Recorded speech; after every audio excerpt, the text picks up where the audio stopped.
1 million users on numberFire.com. We officially hit that benchmark not too long ago, and to celebrate, we're giving away some stuff to you and answering your questions live here on YouTube, Twitch, Facebook, and Twitter. My name is Jim Sannes. I am a senior writer and analyst for numberFire.com, joined here by the editor-in-chief of numberFire and FanDuel, Zachariason. JJ, congrats. It's 1 million people. How you doing today?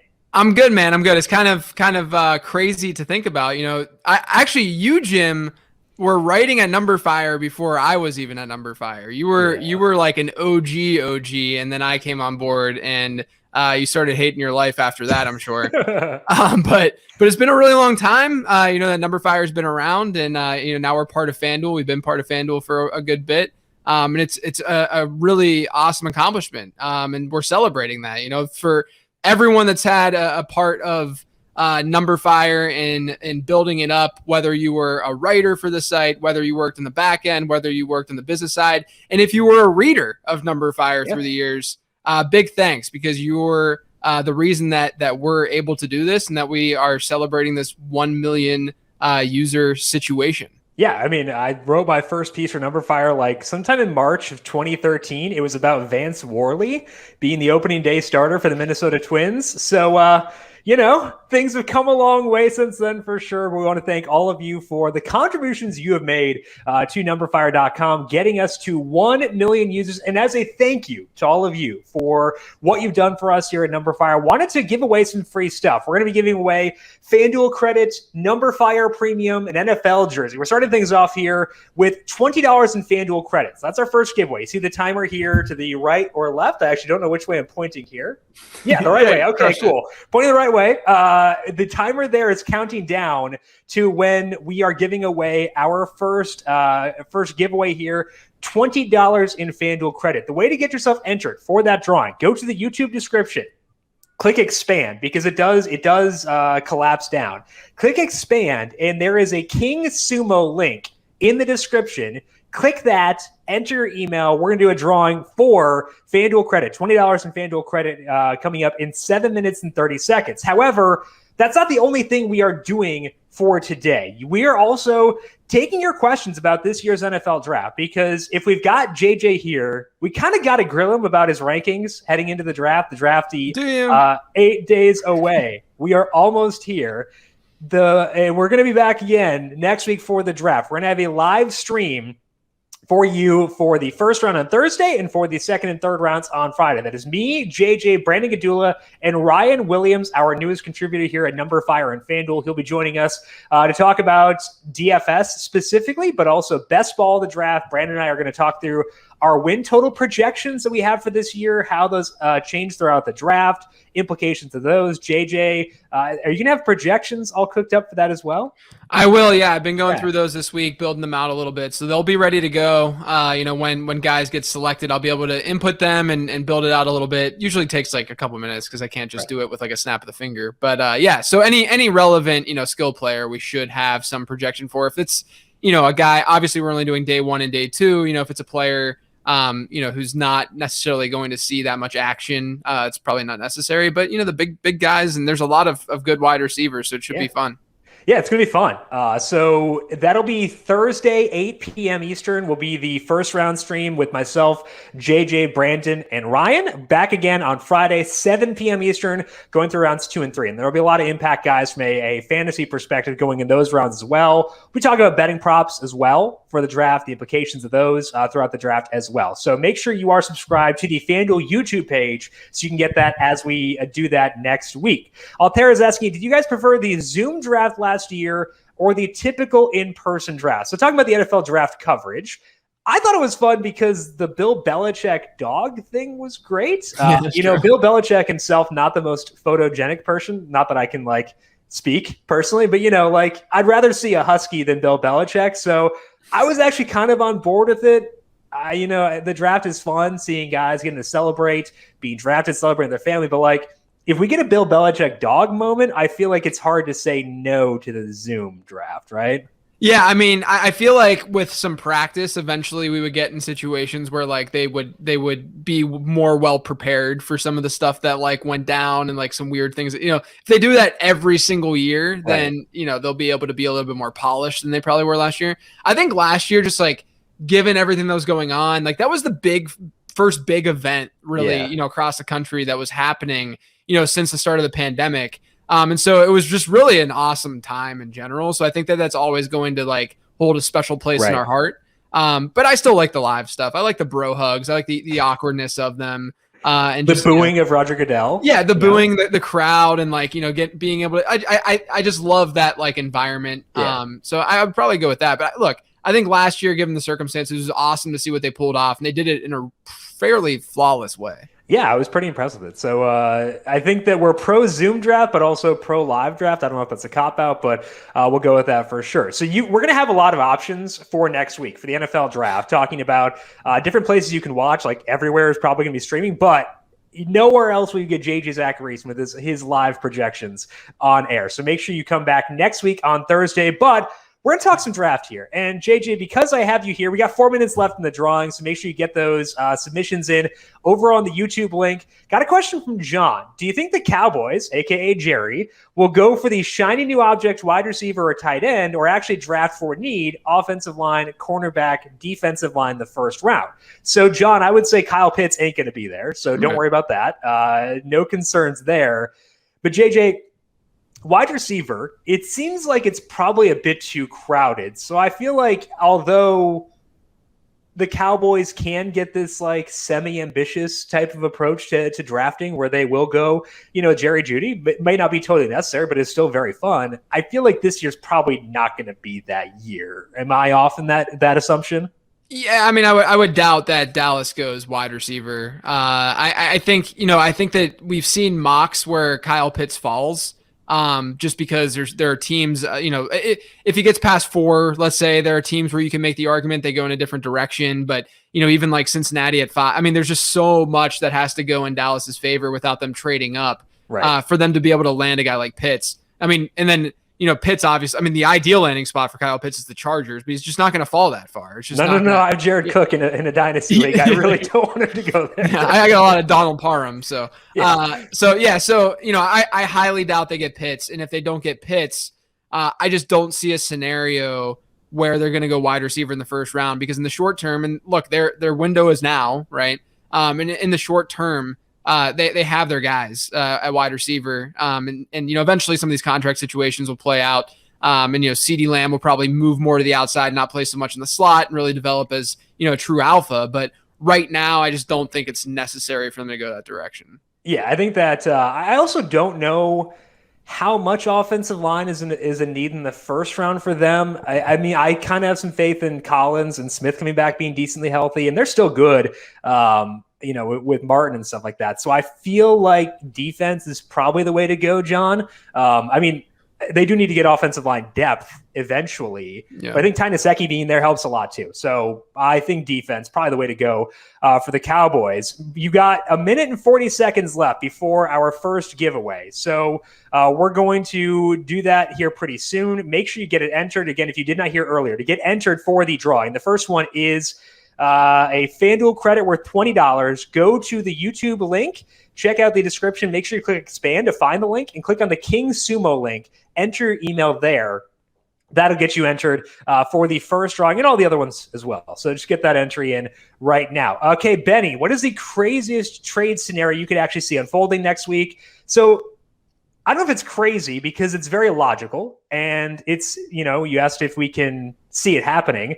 I can see this one happening. I could see the New England Patriots trading up to get a quarterback, and I think they should. Like Cam Newton struggled last year. Cam could get better. That's very possible. Cam has historically been a great player, but I feel like with the way they are positioned, I think it's realistic to see them trading up, whether it be for Justin Fields or Kyle Pitts, or for Trey Lance. I could see this actually happening. So I think this is actually semi-realistic. Personally, I'm on the Pats trading up for a quarterback. JJ, what do you think about that one? How about that? Yeah, that's actually what popped to my head. I think if you look at how they built this offseason and what they've done with Cam Newton and the offense that's just around him right now, it would really fit a Trey Lance. That's sort of like where my mind was going when they signed the Jonnu Smith and Hunter Henry. You're essentially bringing bodies closer to the line to the middle of the line of scrimmage there, and you're giving weapons in that area of the field as opposed to just slotting them out wide. I know they added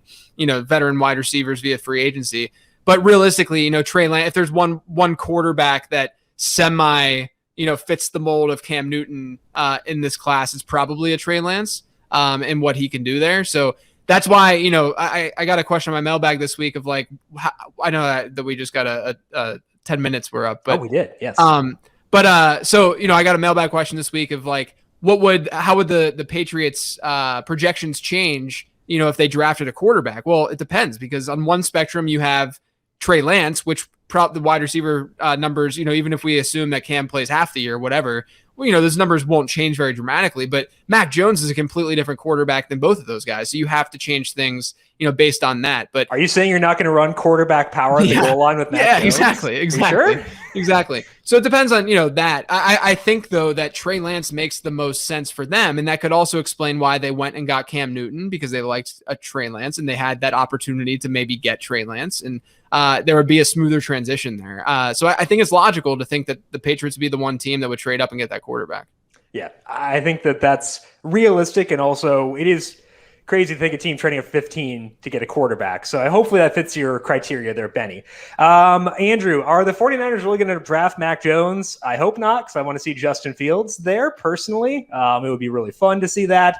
But I don't know, Andrew. Honestly, like if people like Adam Schefter and Daniel Jeremiah are saying it's going to happen, that matters a lot. So I don't know, probably, given that they said it, but I hope not for Justin Fields. Also, just realistically, from a logic perspective, it doesn't seem to make a whole lot of sense. I forgot to announce our giveaway. Our winner for the first $20 in FanDuel credit is RJP. So if you have, I'm not going to give out your whole email because I don't want people blowing up your inbox, but if you have RJP in your email, they're going to email you to get you set up. You just won $20 in FanDuel credit. Congratulations to you for that. Giveaway number 1, but don't worry if you did not win. We got another giveaway coming up in 8 minutes now. This giveaway, as I scroll down to find it, is for a numberFire premium subscription for 3 months, worth about $30. So actually escalating value there. So if you want numberFire premium for 3 months, get your entry in now in the King Sumo link over on YouTube, and make sure you get that entry right now. Congratulations to RJP. You'll receive an email later on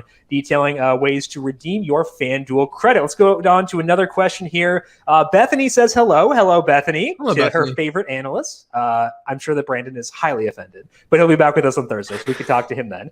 Steven says, when did numberFire start? / what were you two doing before joining? So Nick Bonadio won, I think, like $100,000 on Who Wants to Be a Millionaire. Yeah. And used that to start Years ago. numberFire. That would have been like late 2000s, right? Yeah, it's like probably around a little bit before 2010 hit, I would assume. Yeah. And then, I mean, he did it on the on one of the Regis episodes. So yeah, first, rest in peace, Regis, obviously. Yes, absolutely. But Regis is a very big reason why we're sitting here today, because Nick went on there, big trivia guy, Nick, smart dude, and he got on by knowing the order of the Twilight books. Yeah, make sure. Great. Yeah, exactly. And then he won 100,000, and then he started the company, and then the rest is kind of history. So what were you doing before numberFire? I was working in the advertising world, ad agency world. I was a project manager. So I have, sort of a graphic web design background. And then I got my marketing degree, and I thought it was gonna be really cool to work on some consumer brands and be an advertising guy. This is way better. I really like talking fantasy football a lot more than that. Yeah, before I did this full time, I worked for a radio station in Albert Lea, Minnesota, KATE. I think it's 1450 AM, the best radio station in Southeast Minnesota, obviously. Before writing for numberFire freelance, I was in college. So, just the most glorious of changes there. Okay, let's see here. DeAndre says, Kyle Pitts will use a wide receiver. Don't care. Still use him. Wide receiver can block. Sounds great to me. Corey, how many players did the Raiders draft in the national title game? All of them. Every pick. Muller SJ says, congrats to you guys. Have either of you researched Jamar Jefferson at all? And if so, how does he look to you? So, JJ, any thoughts for you on Jamar Jefferson?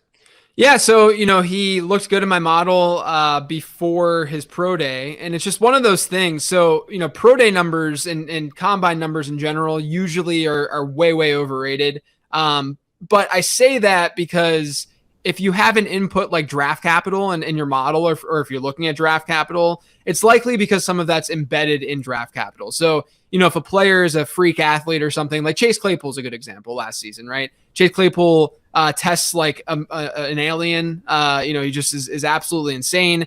And so you could hypothetically input that into a model, but that's part of the reason why I think he was elevated in the draft and went in the second round, because it was kind of a surprise where he went last year.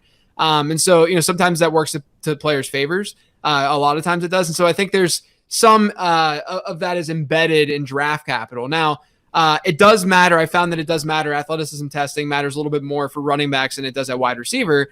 And Jamar Jefferson, who has a fairly good production profile, I'd say actually a pretty, like an 8 out of 10 production profile.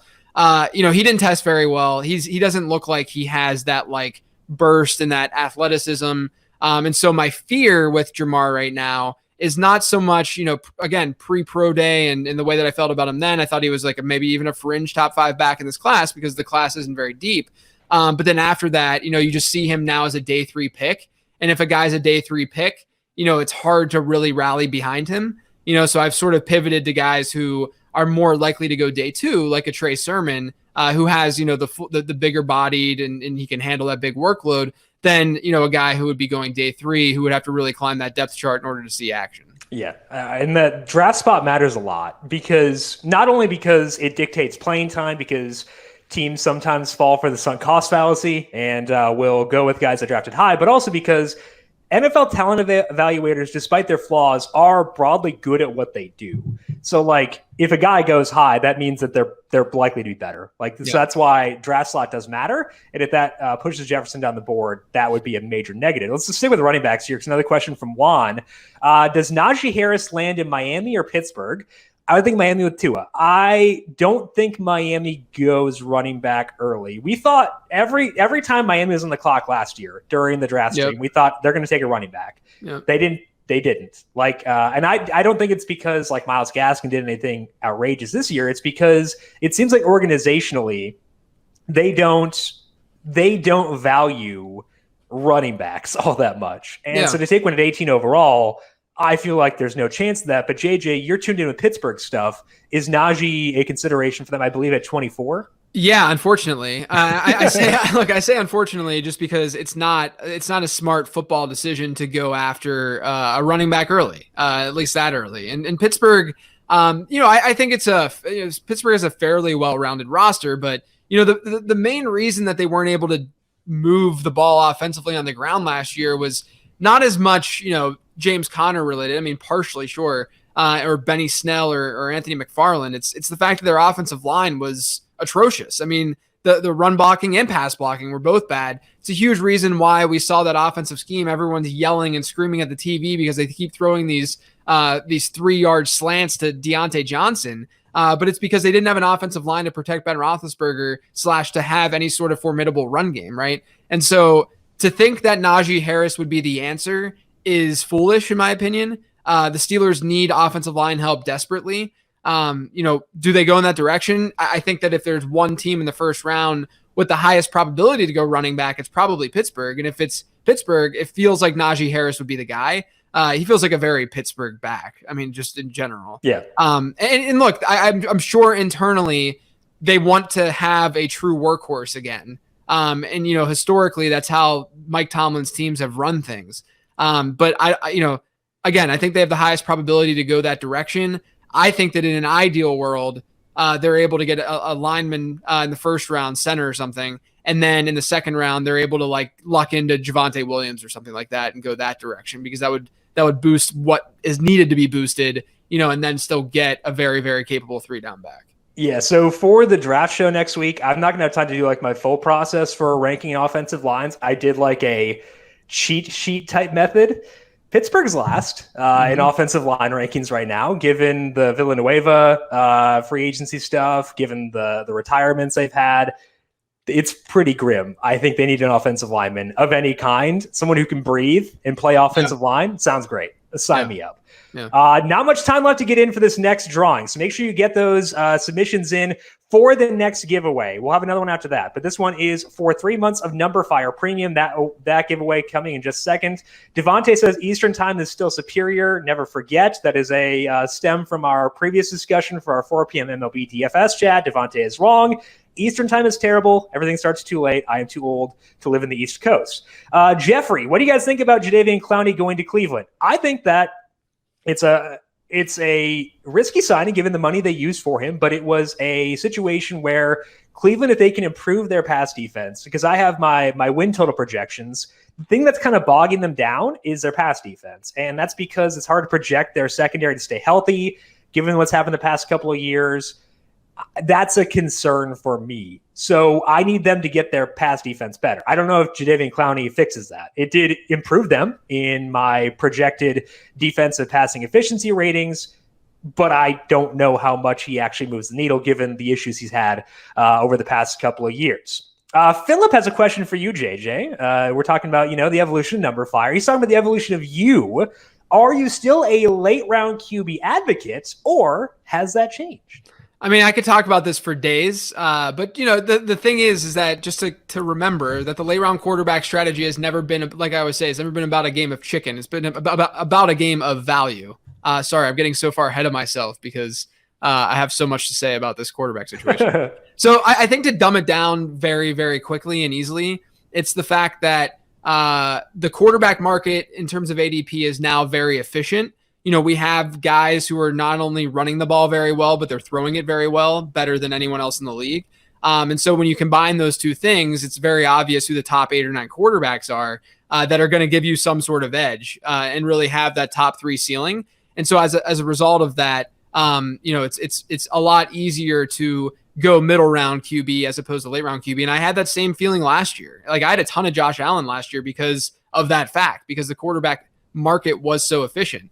And so a good way to think of it too is that historically quarterback ADP and quarterbacks would fluctuate a lot because passing numbers fluctuate a lot. It's really driven by touchdown rate, and touchdown rate is something that regresses year over year. So don't draft Aaron Rodgers next year, but go after guys who are running the football well, and get the guy at the bottom of that tier who really has a top 3 ceiling. To me, that's probably going to look like a Russell Wilson or someone like him.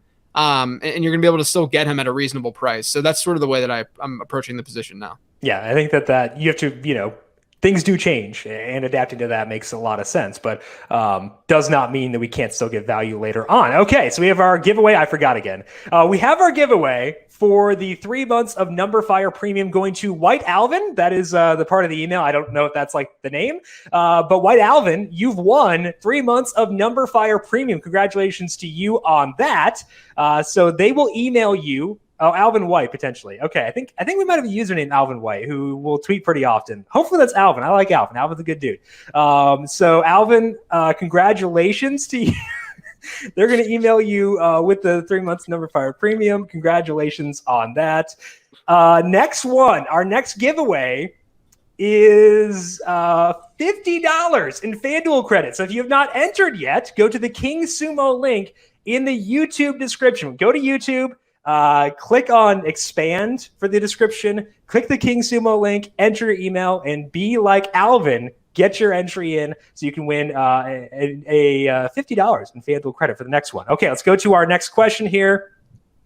Steven says, let's be honest, Pat McAfee made FanDuel. No objections. Pat McAfee's great. I think that's a fine assertion. Oh, it is Alvin. Okay. Alvin says, yeah. So it is Alvin. Nice. I'm Congrats, happy that Alvin. it's Alvin. Alvin is a good Twitter interactor. He's always good on our Q&As. So Alvin, congratulations. I am happy for you. Let's see here. How do you think about drafting quarterbacks in best ball? So a similar question here for you, JJ. Does your approach to quarterback change in best ball versus redraft? Yeah, I mean, I think that it can. You can feel. I mean, but ADP shifts as well, so it's a little bit different, right? So part of the reason that you feel better about going early round QB in a regular redraft league is because you don't have to play the guessing game. Whereas there's a lot of turnover each week at the quarterback position naturally, just inherently. So it's a lot easier to pair mid to late round quarterbacks together in best ball and just kind of go from there, as opposed to spending up and getting multiple quarterbacks or something like that. So if you can get a guy at the end of that rushing tier and pairing him with a solid, Tannehill pops in my mind, but he's more of a high end QB2, even just like a more of a mid range QB2. Then you should be fine. I would try to ensure that what data suggests and what people who study best ball more than I do have found is that quarterback win rates are rarely going to be astronomical. The real league winners are going to be a running back and wide receiver, more so running back. So and then if you can get like a breakout tight end or something like that, then obviously that'll be great too. But it's very rare for like a quarterback to have like an insane win rate. The position just doesn't matter as much, in fantasy and then in best ball in particular.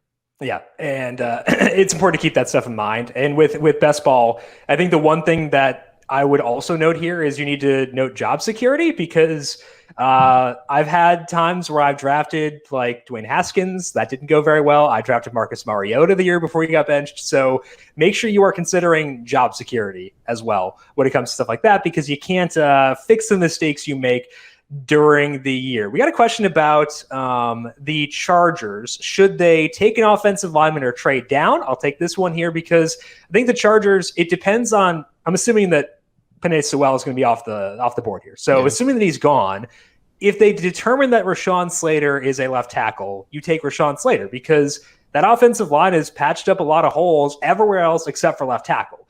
If they can get a good left tackle, they're going to be pretty solid. However, if you don't think that Rashawn Slater is a left tackle in the NFL, and there are questions about that given his arm length and stuff like that.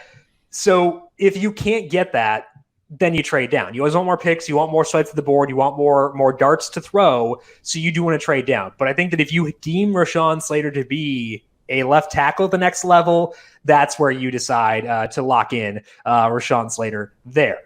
Okay, so we have 3 minutes left until this next giveaway. Once again, this is $50 in FanDuel credit. Go to the King Sumo link in the description down below. Make sure you get those questions in as well. We'll take those over here.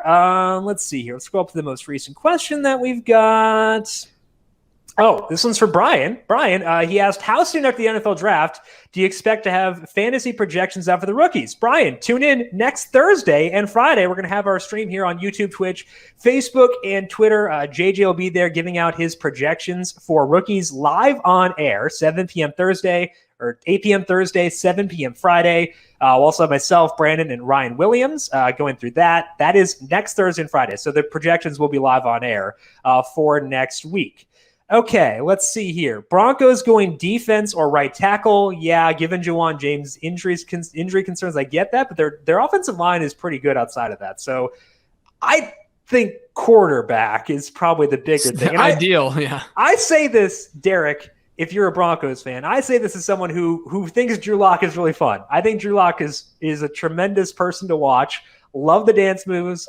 I think he was great in college. So I am pro Drew Lock. However, if you put Justin Fields with Cortland Sutton, Jerry Jeudy, KJ Hamler, Noah Fant, Albert Okwuegbunam, I'm on board. Here's the problem. If you were to talk to an NFL quarterback and the descriptor that you use for that quarterback is fun, like that's not they're not gonna take that kindly. That's not how you want to describe a franchise quarterback. It's fun. Like it's not, because you can be fun and still be good. Right. And Drew Lock doesn't necessarily have that latter attribute. No, unfortunately, as much as it makes me sad, does not. Batman is asking, is this the actual Batman?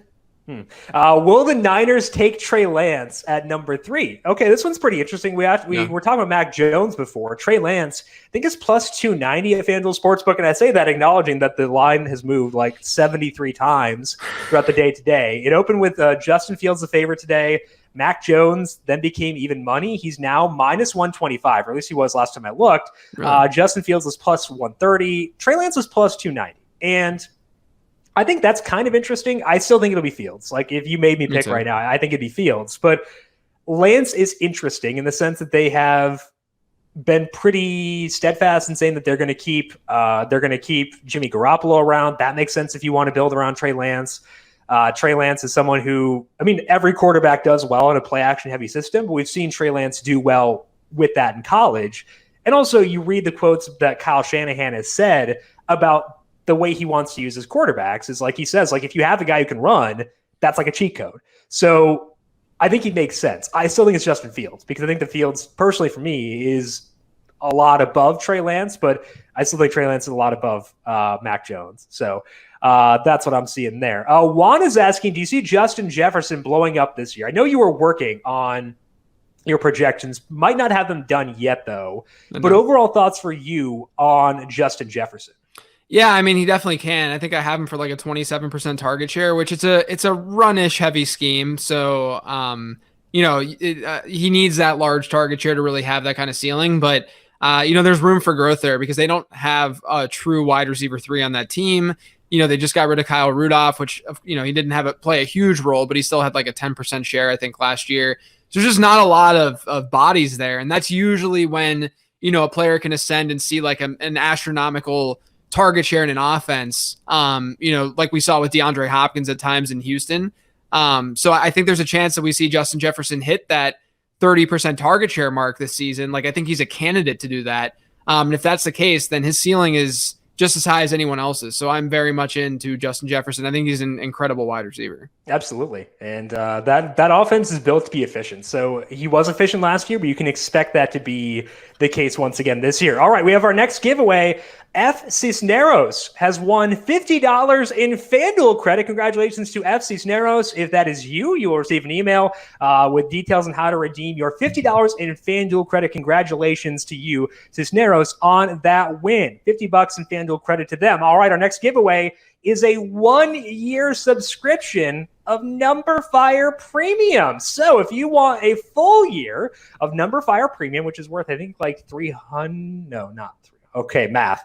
So what is 10 times 12? $120. I was way off. Wow. This is numberFire, everyone. This Red is flag. Red flag that I can't do math. Anyway, $120 worth a full year of numberFire Premium. So if you want a full year of numberFire Premium, go to YouTube, check out the description, click the King Sumo link in the description, and go there. Josh apparently is not a Drew Lock fan. He says he's from Missouri, and watching him all the time, I never loved him. I thought it was fun. So, I understand it. There were bad times for sure. Zach, should the Lions go after a quarterback or trust in Jared Goff? So my feelings about Drew Lock are equivalent to my feelings about Jared Goff. I loved Jared Goff coming out of college. I was so happy when he became good in his second year because I was like, okay, cool. Vindication about this happening. So I feel very good. I feel good about Jared Goff. However, we've had extra data. I have evolved as an evaluator and realized that Jared Goff is not the type of high upside quarterback who prevents you from drafting quarterbacks at 7 overall. So hypothetically, if Justin Fields is available at 7 overall, I think the Lions should be contracted if they don't take Justin Fields. Again, Jared Goff is an underappreciated quarterback, I think. However, we should not be passing up guys like Justin Fields for Jared Goff. That is my official take there. Z Ryan is asking, if you were starting up a Dynasty Superflex league today, all Superflex or all Dynasty leagues should be Superflex. So correct start there. What new or different settings would you like to try? So JJ, Superflex Dynasty, you have kind of freedom. You got the board at your disposal. Are you keeping things pretty standard for a league there, or are there any changes you're making to optimize that league? I'd make a tight end premium. Okay. I would do that. I usually do that with startups now. I'd make a tight end premium. I'd make as many starting lineup slots as I could that would be reasonable for the rest of your league mates if they're not as open to that. And then I think that I would at least try to find a way to do like an all play format. If you want to, we play head-to-head. There's a lot of variance in head-to-head. If you do an all-play, it's essentially you're playing every other team every single week, and you're getting a record based on that. So it's not points scored because points scored, you can put up a few monster weeks and it skews things a little bit. This is more of an absolute value type thing where, if you play, you'll play if you're in the 12-team league, then you're going to play 11 different matchups, and then you'll get your record based on those wins. So if you go 6-5 1 week, and then it just adds up and goes, you go from there. So I would probably do something like that just to decrease the amount of variance in your league. And then that the best teams are making the playoffs. Yeah. I think that any way you can make it more skill based as opposed to luck based with time, you should do. I think that that's a great suggestion there for sure. Z Ryan says that Drew Lock is an elite lip syncer. I listen to Put On like 16 times a week as a result of that Drew Lock video with him singing it on the bench. So I'm in favor of this take.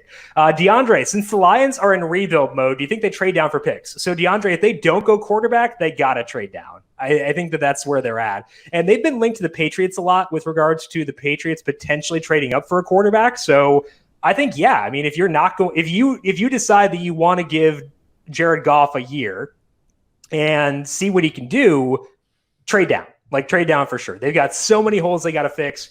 Trade down, trade down. Trade down. Let's see here. Angie is asking, do you think that Russell Wilson is going to have offensive line help this year? I think he had offensive line help last year. I will say that.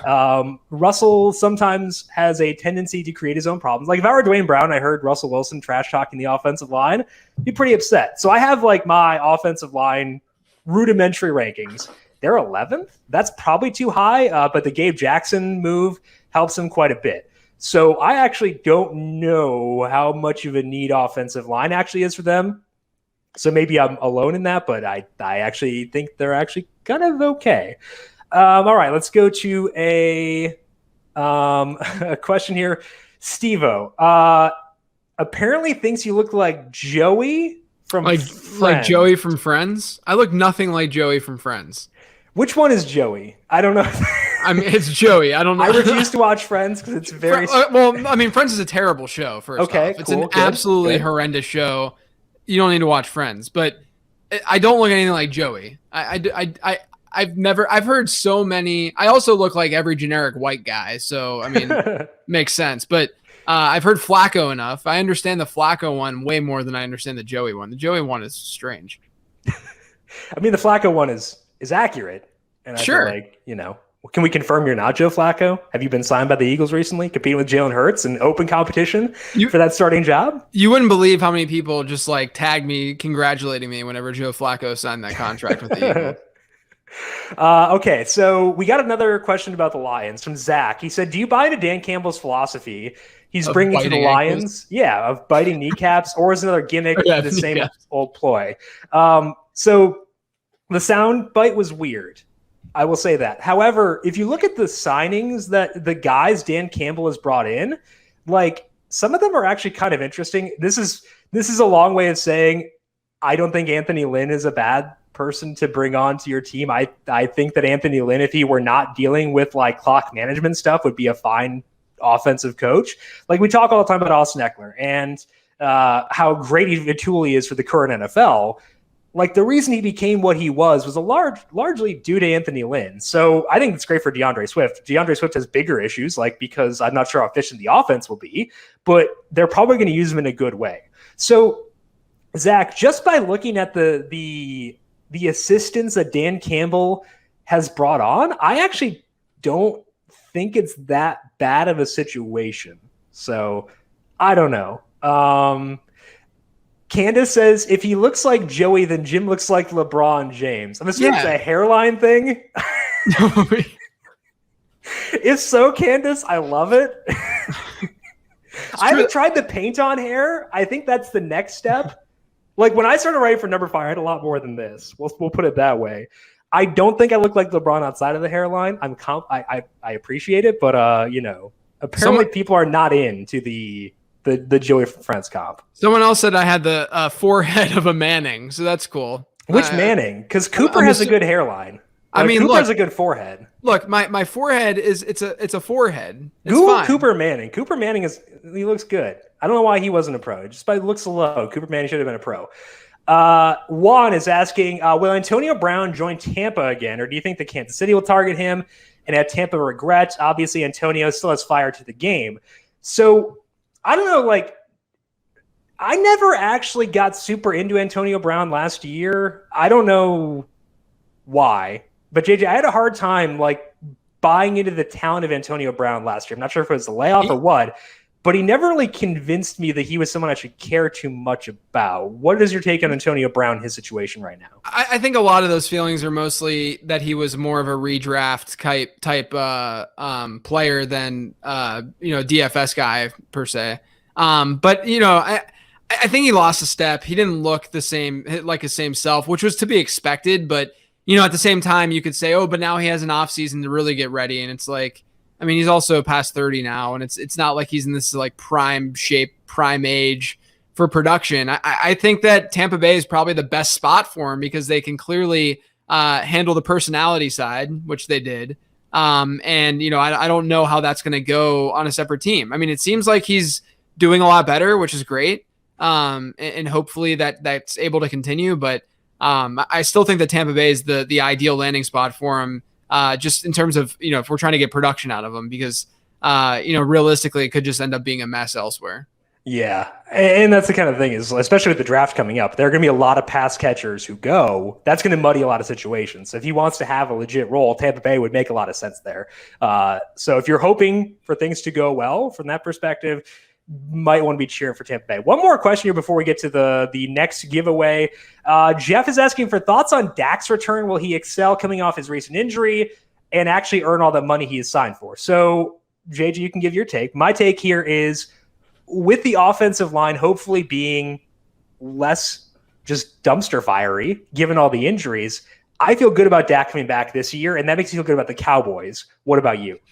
Yeah, I totally agree. I mean, we saw the dramatic drop off when he, was out last year when he got hurt. It's going to, I think Ezekiel Elliott is going to end up being and is one of the best values in the early rounds right now from a fantasy perspective, just because, when Dak was healthy last year, Zeke was a top 5 running back very easily. He was averaging over 22 PPR points per game. And so he should get fed and eat. Might be the last year that we see him eat, but I think that Zeke should die. And not only that, but the offensive line is going to be healthier, which was another piece to the struggles last year. So, I would assume Dak's going to come back and be healthy. I don't think the from what I'm reading, what I've seen, I don't think it's like a Burrow situation where there's more risk with Burrow coming back and being healthy than Dak, just given the timing of stuff. But I'm pretty optimistic about that offense in general. I am too, and pretty high on the Cowboys because of that as well. Okay, our next giveaway is to Bill. If you have like 16 L's, there might be ones. I think it's Bill 11 something something something. So if you have a lot of L's and ones in your email, you probably just won numberFire Premium for a year. So congrats, Bill, on your numberFire Premium win via the giveaway. If you did not win and have not won yet, do not worry. There is still time. We still have 2 more giveaways left. Next one up, $100 in FanDuel credit. That is so many lineups you could blow on Matty Benedetto before he wrecks in Talladega, which I've done plenty of times myself. Join me. Get your entries in at the King Sumo link in the YouTube description so you can lose money on Matty Benedetto just like me. YouTube description, click the King Sumo link, enter your email, and get entered for $100 in FanDuel credit. That is our next giveaway in 8 minutes now. Question from James. Where do you rank Dallas Goedert among tight ends in Zach Ertz's most likely history? Yeah, I mean, pretty much. Yeah, he's toast. Yeah, he's toast. We saw that in the Madden Sims too. Actually, when we, he just looked toast in that. He looked toast, but then he posterized it and caught a Hail Mary. Yeah, that's true. He had a very un Zach Ertz play. I think Goddard's probably just a mid-range type tight end one. The fear I have with those pass catchers is that Philadelphia ends up being fairly run heavy. Not a ton of volume there. I mean, I'm not overly high because usually middle round tight ends just don't give you a great return. You're better off just throwing darts late. And so, with Goedert, he's probably someone that I'm not going to be drafting a whole lot of this year. Yeah. It's just you need volume out of your pass catchers, and it's tough to see that given the way they ran their offense with Jalen Hurts last year. That's not a comment on Jalen Hurts as a passer because we don't know what Jalen Hurts will be as a passer. We can't know, but they seem to be pretty run heavy, and that does impact the pass catchers there. Ed, will Wentz take the Colts to the division win in the playoffs?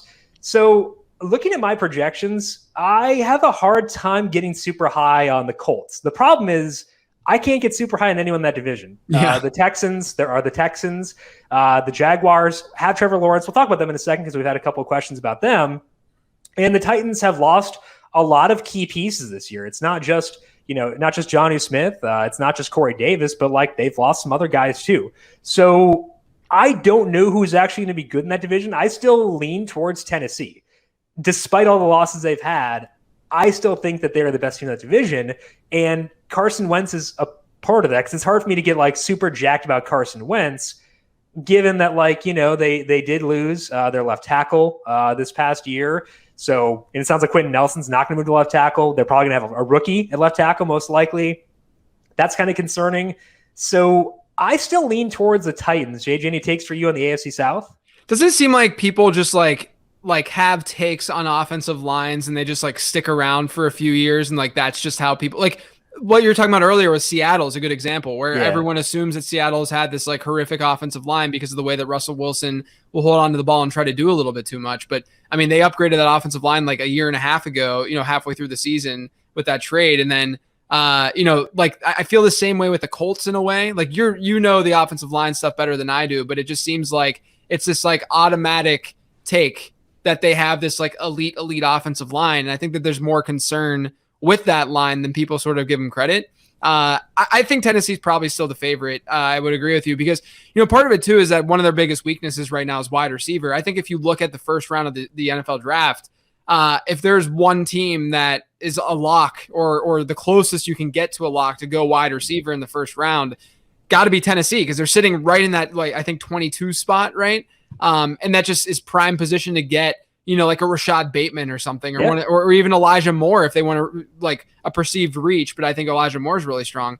So I think they'll be able to fill that. They also signed Josh Reynolds this offseason, who's, he's at least replacement level, right? Like they can get something from that. And so I'm not as concerned with that offense as some might be. I still think I would lean them being the favorites just because there's so much ambiguity with Carson Wentz right now. So perfect transition, JJ. You mentioned Josh Reynolds. The reason that he is on Tennessee is because he's no longer on Los Angeles, which means Van Jefferson potentially free. However, Deshaun Jackson has signed there. So how are you viewing Van Jefferson for Dynasty specifically right now, given Deshaun Jackson is there and Cooper Kupp and Robert Woods both have long-term contracts?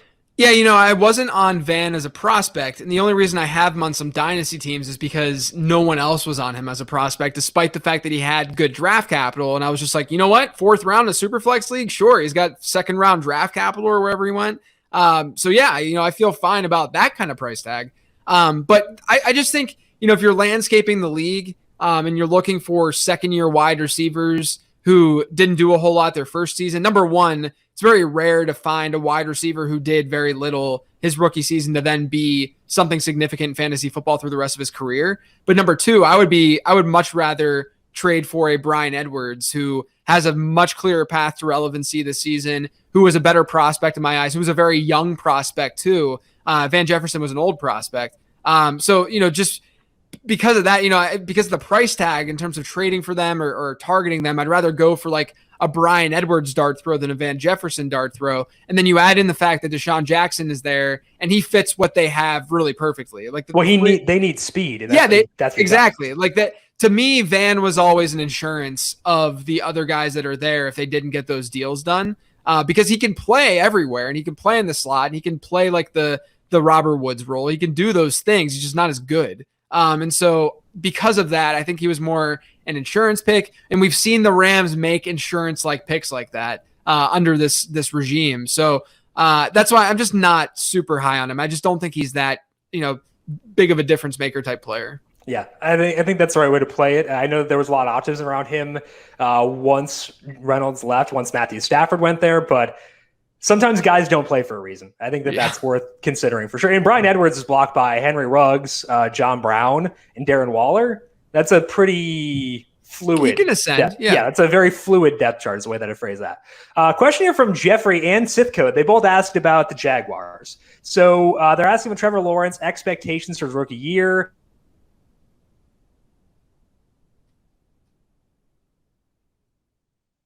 I think Jim might have just cut out. I will take it over. So we're talking about. Assumption. Oh, wait, there we go. Sorry, Jim, you cut out for a sec. Do you want to say that again? My bad. It's hard for me, my baseline assumption to be that a rookie quarterback is going to be hyper efficient. So that's why I can't be super jazzed about the Jaguars. But JJ, you do have to try to bake in efficiency when you're making your projections for each year. So how optimistic can you get about a rookie quarterback going to, pretty much any team, I guess? Yeah, so, from a real football perspective, I don't think that we can get overly, hype about Jacksonville. I think that it's fun, like to use your descriptor of Drew Lock there. I think it's fun for year one to just see this team finally get that franchise passer. Like a high likelihood that he's that. But I will say this, from a fantasy perspective, I did make projections, and I plugged Trevor Lawrence in at quarterback. So like Jim has been saying, I'll be doing live projections next week when we do our streams, day 1 and day 2. So I built out the projection for Trevor Lawrence because he's going to go to Jacksonville. I actually built it out for Zach Wilson too, because he's likely going to go to the Jets. And if he doesn't, then I'm just going to have to do more work during the live stream. But with Trevor Lawrence, he actually came out. Now, to be fair, I have situations that are sort of ambiguous. So not every player has their total snap allotment. Because I don't know exactly how things are going to be split at the quarterback position. But when it comes to Trevor Lawrence, he came in at like my QB 12 in my projections, because because Jacksonville shouldn't be that good. There should be some volume there, passing volume in that offense. And then on top of that, you have a rushing component with Trevor Lawrence that is probably like akin to what we saw with Andrew Luck, I would assume, like from a production standpoint. And Andrew Luck had that cheat code element to his fantasy production throughout his NFL career. I think that's what we're going to see from Trevor Lawrence. So because of that, he sort of catapulted up the rankings higher than I expected. I think he's like a high-end QB2 next season. I really think that he's going to be fairly relevant. Yeah, he's very athletic. So I think that projecting that makes a lot of sense. So I can definitely see that. And they're probably going to throw. We'll take that for sure. Winner of our second to last giveaway, an Ohio State person, which I don't know. Maybe we should have, I don't know about that. Maybe they're Justin Fields fans. But either way, Mong, congratulations to you. You have won our most recent giveaway, a $100 FanDuel credit. Congratulations to you. They'll reach out via email to get you that $100 FanDuel credit. Mong, congratulations. And spend it wisely. And don't blow it all in one NASCAR slate, as I tend to do.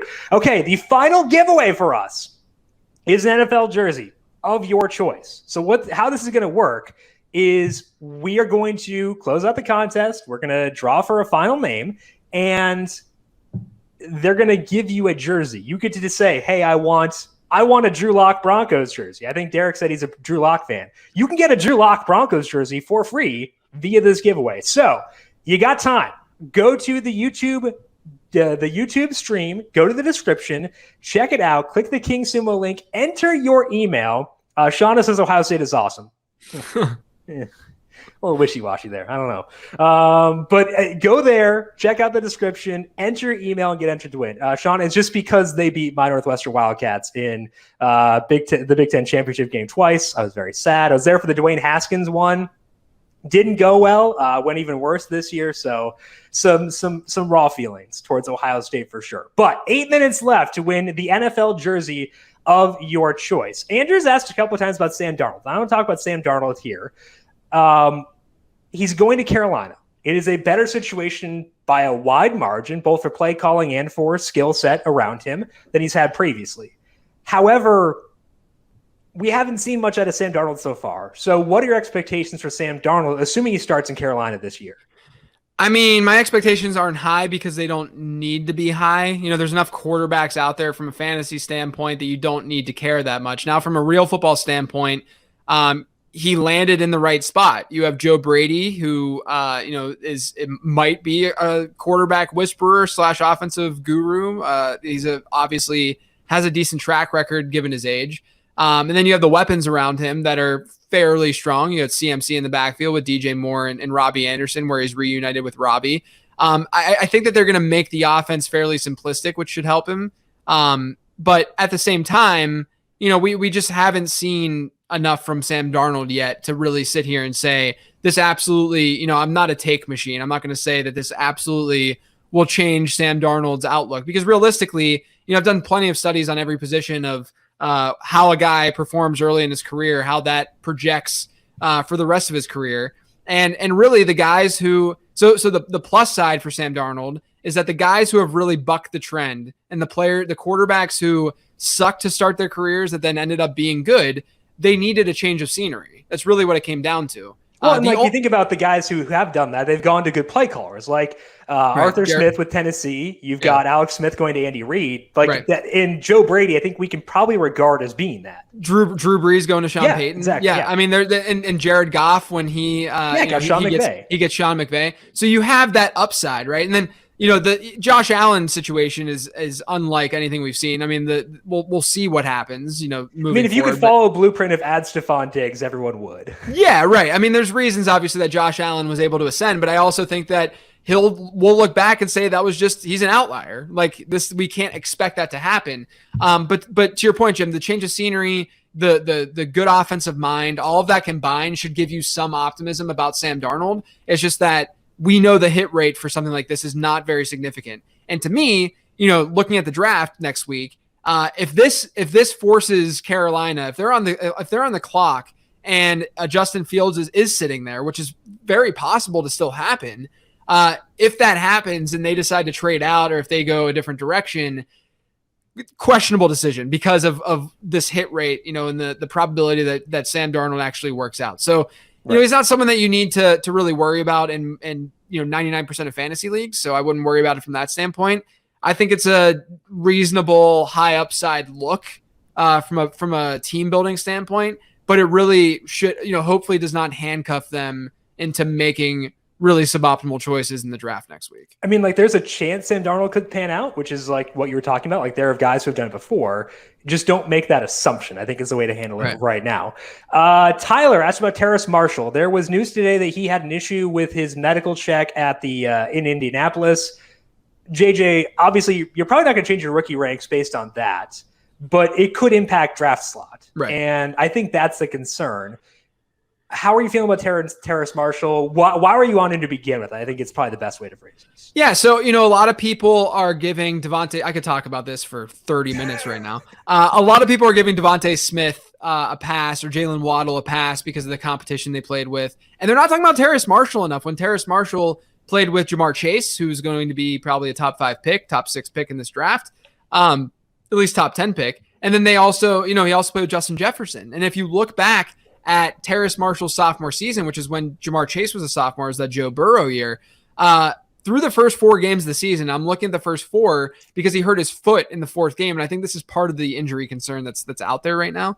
But he hurt his foot in the 4th game, and up until that point, he had 1 fewer reception than Justin Jefferson, and he had 1 more touchdown than Justin Jefferson. So Terrace Marshall, it's a small sample, I get it. But we're also working with a small sample with Jalen Waddle and saying, he would have gone nuts if he would have stayed healthy. Well, why couldn't Terrace Marshall have gone nuts if he stayed healthy? So, and he was a sophomore. He's got the right size. He's an alpha size and athleticism combo in a class that really lacks that size. And so if you look historically at fantasy production and the kind of archetype that you want out of your wide receiver, you want a true alpha receiver who plays on the outside and can also play on the inside because it's a lot easier for wide receivers to move outside in than wide receivers moving inside out. And right now, you have a lot of wide receivers in this class that are locked into this inside slot role, like Elijah Moore, like Rondale Moore. You don't know how they project on the outside as much, whereas Terrace Marshall, according to PFF, perfect passer rating throughout college when lined up on the outside. And then he played the slot role that Justin Jefferson played last year at LSU, and for the most part, dominated and played really well. So, he was a really sought after high school recruit. Does the injury stuff scare me? Yeah, because I put Terrace Marshall as my wide receiver 3, and now he's probably going to slip in the draft a little bit because of these injury concerns. And if that happens, then it's going to be very difficult for me because I had Chase, Bateman, Marshall, and then the 2 Bama wide receivers. I think post-draft, it's very easy to see Terrace Marshall drop to the 5 spot, and then if Rondale Moore or Elijah Moore fall to Tennessee or like Green Bay or something like that, then all of a sudden you're looking at Terrace Marshall being the wide receiver 6 or 7 in this class from a post-draft rookie ranking standpoint. So yes, I actually think it's a big deal because now I'm looking at it more from the draft capital standpoint, and that needs to be there to some degree for me to feel as for me to draft him over Devontae Smith, right? Like that needs to be there to some degree. And I think the good thing too is what's worth acknowledging most of all here is you have to be fluid. You have to change our sentiments around guys as we get more information. The draft is a lot of information to get. So being malleable based on that. Got a minute and 40 seconds left to get your entries in for the NFL jersey. Candace says she wants a Cam Newton Florida jersey or a Nick Saban Dolphins polo, to which I'd add a Frank Gore Eagles jersey. I think that's great. Antonio Brown Buffalo Bills jersey. That could also work. I think we got a couple contenders here for Candace with that one. Faustino is asking, what is your Super Bowl prediction? I've got Kansas City against Green Bay because I'm boring and don't like taking risks. JJ, what is your pick? I haven't even remotely thought about this, but I'm going to go with I'm gonna stick with the Chiefs, and then I'll say Chiefs Rams. Okay, Chiefs Rams. Really stabbed me in the heart with this Jared Goff thing. I love it. Glenn, is Zach Wilson for real? Worried about his competition? Every quarterback has a low floor, so he might not pan out. With that said, I wouldn't worry too much about the competition. If you look back at past first-round picks who have faced soft competition in college, they've actually had a higher rate of top 5 and top 10 finishes in the NFL than guys who had tougher schedules. That does not mean you should seek out guys with easy schedules. It means it's not a massive concern. Like Andrew Luck is on that list. Patrick Mahomes is on that list. I think that Kyler Murray technically qualified for it as well. There are a lot of guys who have panned out who had easy schedules. And Zach Wilson, when he did face tough teams, wound up being really good. He had a 10.8 adjusted yards per attempt, the 8th best number in my database from 2010 on. So I think that Wilson's still going to be a good pro, but every rookie can bust. That is our timer. So we are going to give away the jersey right now. And the winner of the NFL jersey of their choice is Armando Mendoza. Armando, congratulations to you. You have won an NFL jersey of your choice. FanDuel will reach out to you to get your thoughts on that and decide who you want for your jersey. Armando, congratulations to you on the win. Use it wisely. And again, the offer, I will pay you $10 to pick Marcus Mariota. That is on the table, just so you know. Final one from Juan. JJ, he asked about your Funko Pops. Which are your favorite Funko Pops back there? Man, I got Hey Arnold right here. I got Arnold from Hey Arnold with Gerald. But I got to pay tribute and pay respects right down here to Alex Trebek and Mr. Rogers. Those are probably the two that I dig most. Mr. Rogers holds a special place in my heart because he's a Pittsburgh guy. I'm born and raised Pittsburgh. Don't live there anymore, but he's got to show some Yinzer love there. Yeah, absolutely. So I only have one Funko Pop, Bubba Wallace, because my favorite NASCAR driver. So I've got that. But the non-Funko Pop edition, ready for a throwback here? James Chadwick Pennington. There we go. Always sitting here on my desk to make sure I stay in line and respect the greatest quarterback in the history of the storied New York Jets franchise. That is all the time that we have for today here on our numberFire 1 millionth registered user celebration. We want to thank you all for tuning in, but also just thank you all for supporting us along this time, for registering over on numberFire.com.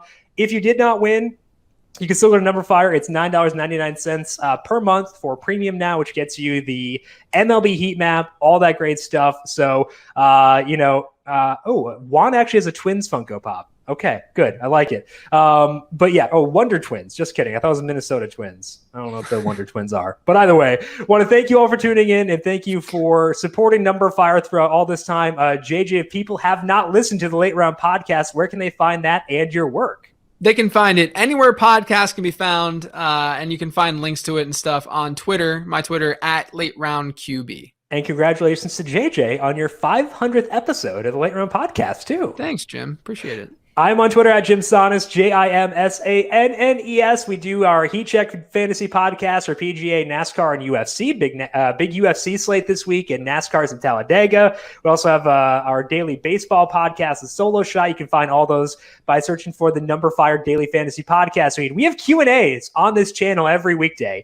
4 p.m. Eastern, Monday through Friday. We're at 3:30 p.m. on Tuesday with Brandon Gadula talking some golf. So make sure you're subscribed there for those daily Q&As. And also next week, we are back here once again for the NFL Draft. We'll be live on Thursday at 8 p.m. Eastern with myself, JJ, Brandon, and Ryan Williams. Back with you once again on Friday at 7 p.m. Eastern. So make sure you are subscribed on YouTube. You get notifications as we go live every day. And once again, next week for the NFL Draft. Big thank you to Calvin Theobald, our video producer, for running the video side of things here today. Thank you, Cal, as always. And thank you to everyone for tuning in and for supporting numberFire throughout all these years. Looking forward to 1 million more. We'll talk to you once again soon. This has been the numberFire 1 millionth user registration celebration show.